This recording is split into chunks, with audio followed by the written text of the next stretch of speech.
Welcome.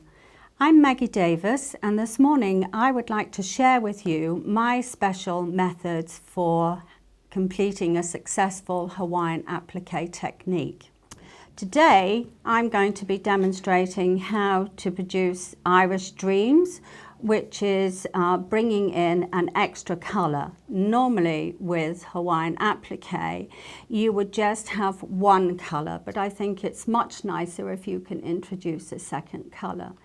So I will start on the side. I'm only going to cut a small amount because I'm sure you know how to cut out the motif. So as you can see, I'm making very little effort with the scissors to cut through 8 layers of fabric.